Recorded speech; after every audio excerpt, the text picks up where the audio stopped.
joined by renowned artist and musician T.M. Krishna in Bengaluru. He was invited by a students' organization Aisa to address a public gathering here.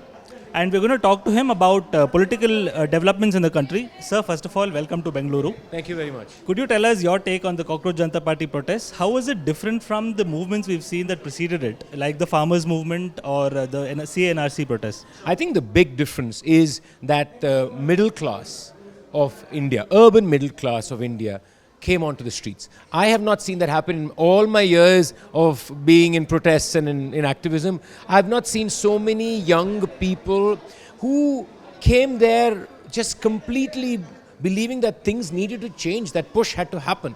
And this dynamically changed, I think, the pressure component. So it was refreshing. The second thing, like I said in my speech, the sheer creativity with which the protests were done. You know, I felt even protests had become kind of homogeneous and the same slogans, the way the slogans changed, the words they were used, the mind of the young people, that has completely changed the nature of activism and politics in at least urban India tremendously. So it's refreshing.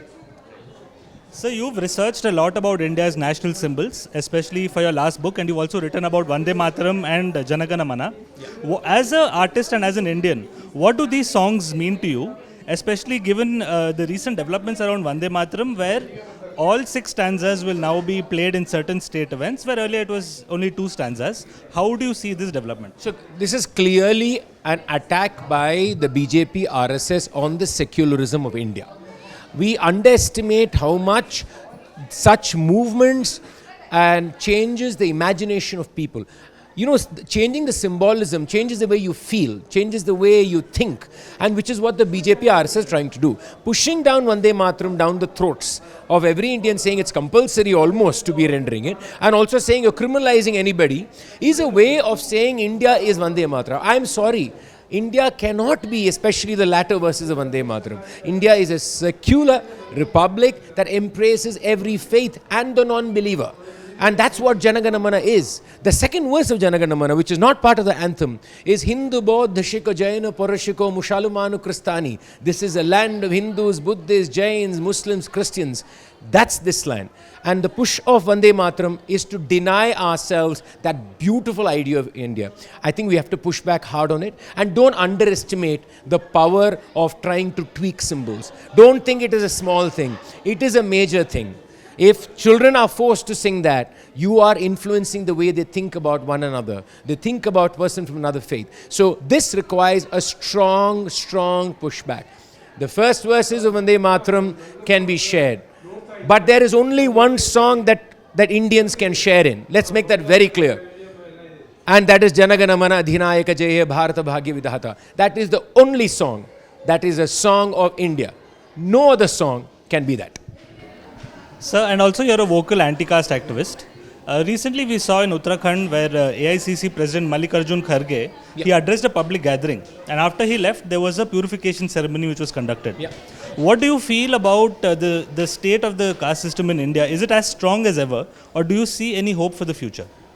Well, we have to always see hope. I mean, if you compare where we are to now to about 60 years ago, you're going to say it's different. But the fact is, it's only morphed itself.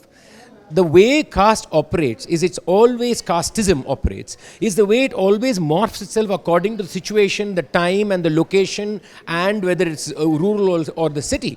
Casteism operates in the tone I use on another person, not even on acts, right? So caste is so entrenched that I don't think we have done enough to address that problem. If this can be done to somebody who leads a political party, and people can take videos of it, and all the BJP can say is we'll make sure this, it is ridiculous. What do you mean make sure? It should never happen. It also tells you that the party in power is casteist party.